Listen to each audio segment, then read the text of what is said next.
नमस्कार, सत श्री अकाल, राम राम, जय हिंद, सलाम वालेकुम। जिसको जिस रूप में अभिवादन स्वीकार करना हो करें।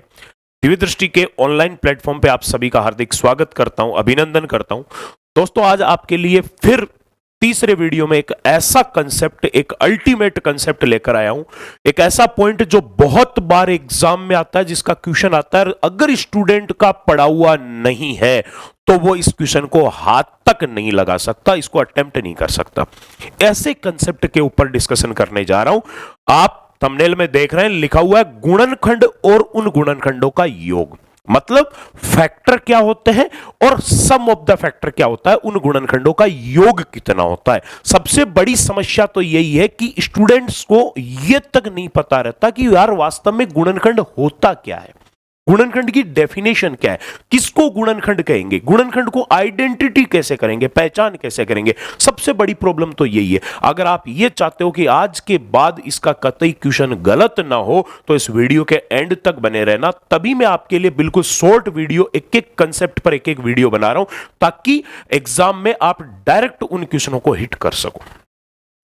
उससे पहले एक छोटा सा इंफॉर्मेशन ले लेते हैं दोस्तों। हमारे यहां जो दिव्य दृष्टि क्लासेज और क्लियर विजन की दो ब्रांचेज, एक रिद्धि सिद्धि चौराहा मंगल विहार गोपालपुरा रोड चलता है, दूसरा गांधीनगर मोड़ नेहरू गार्डन के पीछे क्लियर विजन के नाम से चलते हैं। दोनों पे हर बुधवार को दिल्ली पुलिस कांस्टेबल के बैच चालू होते हैं सुबह 8 से 12 बजे तक, जिसमें मैथ्स के लिए मैं और खान सर हैं, रीजनिंग के लिए हमारे विकास सर हैं, पॉलिटिकल के लिए शोरान सर हैं, ज्योग्राफी के लिए पीसी यादव सर हैं, कंप्यूटर के लिए विनोद सर है, साइंस के लिए हेमराज भिदुड़ी सर हैं। हर बुधवार को नया बैच चालू होता है, सुपर फैकल्टी पूरे जयपुर की, और हर बुधवार को ही नया separate batch railway loco pilot के लिए स्टार्ट होता है दोस्तों, दोनों ब्रांचों पर। ठीक है, सेम फैकल्टी मैथ्स में मैं और खान सर है, रीजनिंग में विकास सर है, साइंस और जो सब्जेक्ट है दोनों पे सोमेश सर पढ़ाएंगे, और साइंस हेमराज भिदुड़ी सर है, साइंस के ये दोनों सर हैं, रीजनिंग विकास सर है, और मैथ्स के मैं और खान सर हैं। मैं Shyam Chaudhary, maths faculty of Divya Drishti classes. ये दोस्तों आपके लिए एक इंफॉर्मेशन थी। अब अपन चलते हैं अपन कंसेप्ट पे। आज जिस वीडियो पे, आज जिस क्लास पे मैं डिस्कशन कर रहा हूं, आज ये जो सेशन लेके आया हूं, ये है पूरा का पूरा डेडिकेटेड किस पर, फैक्टर पे। तो दोस्तों, क्वेश्चन लाने से पहले, क्वेश्चन स्टार्ट करने से पहले 2 मिनट के लिए आपको मैं पहले यह समझाता हूं कि फैक्टर वास्तव में होता क्या है, गुणनखंड कहते किसको है। ठीक है, सुनना। अगर अपन ने कोई एक नंबर ले लिया 6, तो एक तो होता है इसका गुणनखंड, कि इसके फैक्टर क्या होंगे, इसका गुणनखंड क्या होगा। गुणनखंड का ही दूसरा नाम होता है दोस्तों अपवर्तक। 2 मिनट 5 मिनट इसका बेसिक समझ लें, क्वेश्चन में दिक्कत नहीं आएगी। और एक बोला जाता है इसका अभाज्य गुणनखंड। लगभग स्टूडेंट इसी में कंफ्यूज रहते हैं कि यार दोनों चीजें एक ही है, जबकि दोस्तों दोनों में रात और दिन का अंतर है। ठीक है, पहले तो आप ये समझ लो कि इसके अभाज्य गुणनखंड क्या होंगे। 6 के अभाज्य गुणनखंड ज्ञात करने हैं, ये मेथड है सबसे इजी तरीका, जो आप बहुत सालों से पढ़ते आ रहे हो। 6 को 2 से डिवाइड किया 3 टाइम, और 3 को 3 से डिवाइड किया 1 टाइम। तो ये जो दोनों नंबर यहां है, ये इसके अभाज्य गुणनखंड कहलाएंगे, जिनका वापस मल्टीप्लाई इस नंबर के बराबर होगा। जबकि 6 के गुणनखंड या अपवर्तक का मतलब है वे संख्याएं जिनका 6 में पूरा पूरा भाग जाता है। 6 में भाग जाने वाली जो संख्याएं हैं वो 6 के गुणनखंड कहलाएंगी। तो 6 में भाग किस किसका जाता है, 1 का, 2 का, 3 का और 6 का। ये हो गए इसके गुणनखंड। तो ये गुणनखंड और अभाज्य गुणनखंड दोनों में डिफरेंस है। एक एग्जांपल और समझा देता हूं। नंबर है मान लो 18। एक तो 18 के लेने हैं अपवर्तक यानी गुणनखंड, और दूसरे लेने हैं अभाज्य गुणनखंड। दोनों चीजों में डिफरेंस समझ लो। एक लेने अभाज्य गुणनखंड। ठीक है दोस्तों, अभाज्य गुणनखंड का तो सीधा सा तरीका मैंने क्या बता दिया, ये सबसे सिंपल मेथड है।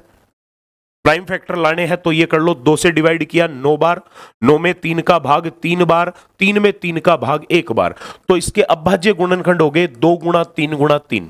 जबकि गुणनखंड का मतलब वे सारी संख्या हैं जिनका 18 में पूरा पूरा भाग जाता है। तो 18 किन किन नंबर से डिवाइड होता है, 1 2 3 4 5 से डिवाइड नहीं होता, 6 उसके बाद में 7 8 से डिवाइड नहीं होता, 9, और 9 जो है वो 18 का हाफ है, आधा है, तो आधे के बाद में खुद इस संख्या का ही भाग जाएगा, बीच वाली किसी संख्या से डिवाइड नहीं होगा। तो ये इसके गुणनखंड हो गए। ठीक है। अब दोस्तों क्वेश्चन कैसा आता है, पहले तो ये मैंने आपको समझा दिया। क्वेश्चन आता है एक तो कोई नंबर दे देगा आपको, कोई भी एक संख्या दे देगा, और उस संख्या के बाद 4 चीजें पूछता है। एक तो पूछता है कि इस संख्या के कुल कितने गुणनखंड है, मतलब गुणनखंडों की संख्या, टोटल गुणनखंड बताने। एक पूछता है उन सभी गुणनखंडों का योग कितना होगा। एक क्वेश्चन पूछता है इनमें विषम गुणनखंड कितने हैं या उनका योग कितना है, और एक क्वेश्चन पूछता है इनमें सम गुणनखंड कितने हैं और उनका योग कितना है। ये 4 क्वेश्चन इस पर पूछे जाते हैं, और एक ऐसा सवाल जो हर स्टूडेंट को अंदर तक हिला के रख देता है। हर स्टूडेंट की कमजोरी है, वो आज के बाद आपकी कमजोरी नहीं होगी। आज के बाद आपका ये कतई क्वेश्चन गलत नहीं होगा। एक चीज मैं जरूर बता देता हूं, चाहे आपको इन चारों में से कुछ भी पूछे, चाहे गुणनखंडों की संख्या पूछे, चाहे उनका योग पूछे, चाहे सम गुणनखंडों की संख्या पूछे, चाहे सम गुणनखंडों का योग पूछे, चाहे विषम गुणनखंडों की संख्या पूछे, चाहे विषम गुणनखंडों का योग पूछे, चारों ही क्वेश्चन को सोल्व करने के लिए यह सबसे पहला काम है जो आपको करना ही करना है। किसी भी नंबर के लिए अगर इन चारों में से कोई सी भी वैल्यू पूछी गई है तो आप सबसे पहले उसके प्राइम फैक्टर ज्ञात करोगे, क्योंकि इन सब का आंसर प्राइम फैक्टर से ही आएगा। सबसे शॉर्ट मेथड बता रहा हूं।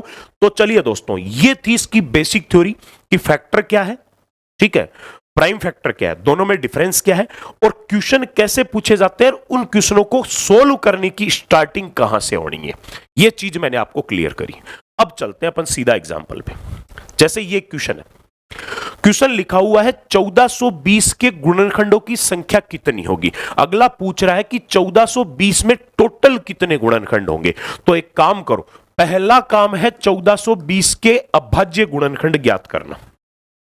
सबसे पहला काम यह है 1420 के अभाज्य गुणनखंड, ये ज्ञात करेंगे। ठीक है, इधर लो, ये 1420 के अभाज्य गुणनखंड 2 से डिवाइड कर दिया, 14 का आधा, 720 का आधा 10, 710, फिर 2 से डिवाइड कर दिया 355, फिर 5 से डिवाइड कर दिया 71, और 71 में केवल 71 का ही भाग जाता है। तो ये जो है ना, ये इसके क्या है, प्राइम फैक्टर है। क्या क्या हो गए, 2 इंटू 2 इंटू 5 इंटू 71। अगर कोई सेम नंबर है तो पावर के रूप में लिख लो। दो बार लिखा हुआ है तो मैंने लिख दिया 2 की पावर 2। 5 सिंगल टाइम है और 71 भी सिंगल टाइम है। ये मैंने इसके अभाज्य गुणनखंडों को पावर के रूप में लिख दिया। अब सीधा सा बात करते हैं गुणनखंडों की संख्या। अगर अभाज्य गुणनखंड लिख दिए हैं तो फिर गुणनखंडों की संख्या आ जाएगी। कैसे आएगी, सुनना ध्यान से। ये जितनी पावर है इन सब पावर में एक एक ऐड कर दो और इनको मल्टीप्लाई कर लो। सब में एक एक जोड़ो। 2 है तो 1 जोड़ के लिख दिया 3, 1 है 1 बढ़ा के लिख दिया 2, 1 है 1 बढ़ा के लिख दिया 2। इन सबको मल्टीप्लाई करोगे तो आपके पास इसके टोटल गुणनखंडों की संख्या आ जाएगी। 1420 में टोटल 12 संख्याओं का भाग जाता है। क्लियर। अगर इसमें यह पूछ लेता कि बताओ इनमें से विषम गुणनखंड कितने हैं, यही पूछ ले कि बताओ विषम गुणनखंडों की संख्या कितनी होगी, तो दोस्तों ये बताओ जो आपने अभाज्य गुणनखंड लिखे हैं उनमें से विषम कौन कौन सा है, ओड कौन कौन से हैं, 5 और 71, 5 और 71। तो केवल इनकी पावर में एक एक जोड़ो। तो इसकी पावर में एक जोड़ा 2, इसकी पावर में एक जोड़ा 2।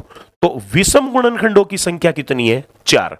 टोटल गुणनखंड है 12, उनमें से विषम कितने हैं, 4। 12 में से 4 ओड है, तो बाकी के बचे हुए 8 जो है वो कौन से हैं, इवन है। तो सम गुणनखंडों की संख्या कितनी आ गई, 12 माइनस 4 बराबर 8। यह गुणनखंडों की संख्या का एक यूनिक कंसेप्ट, सबसे बेस्ट, सबसे इजी तरीका। क्लियर। चलिए 2-4 एग्जांपल प्रैक्टिस करके देखते हैं। लिखा हुआ है 2450 के गुणनखंडों की संख्या और उनका योग। अब देखो दूसरी चीज और पूछ ली, क्या, योग भी पूछ लिया। सबसे पहले अपन क्या करेंगे, चाहे कुछ भी पूछेगा तो 2450 के अभाज्य गुणनखंड ज्ञात करेंगे। 2450 के अभाज्य गुणनखंड, ठीक है। लो भाई, ये 2450 अभाज्य गुणनखंड है, 2 का भाग दिया 1225, फिर इसमें 5 है, पहला अंक 5 दिख रहा है, 5 से डिवाइड हो जाएगा तो कितनी बार आ जाएगा, 5 दूनी 10, 5 चौक कितना आएगा, 5 दूनी 10, 2 22, 5 चौक 20, 2 5 5 25, 245, फिर 5 से डिवाइड हो जाएगा, यह आ जाएगा 49, 49 में 7 से डिवाइड होगा 7 बार, और 7 7 से डिवाइड हो जाएगा 1 टाइम। तो ये सारे के सारे क्या हो गए इसके अभाज्य गुणनखंड। मैंने अभाज्य गुणनखंडों को लिख दिया, 2 गुणा 5 गुणा 5 गुणा 7 गुणा 7।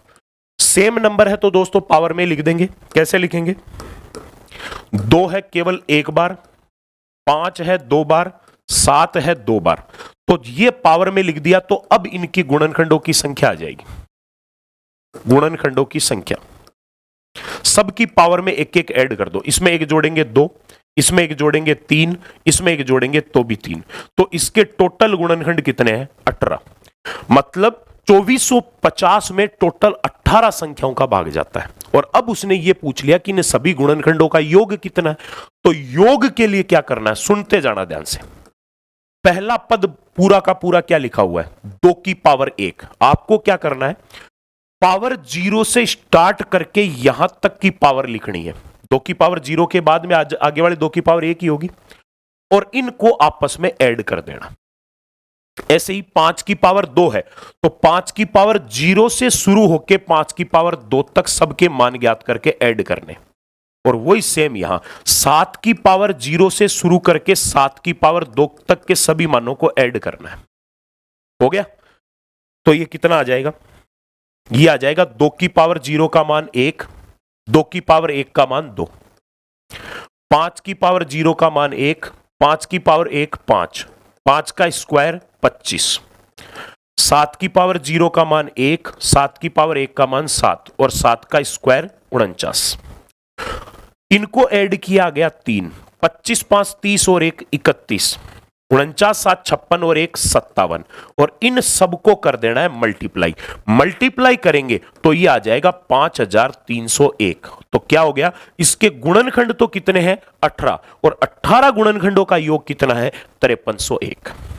ये आपका पूरा कंप्लीट क्वेश्चन हो गया।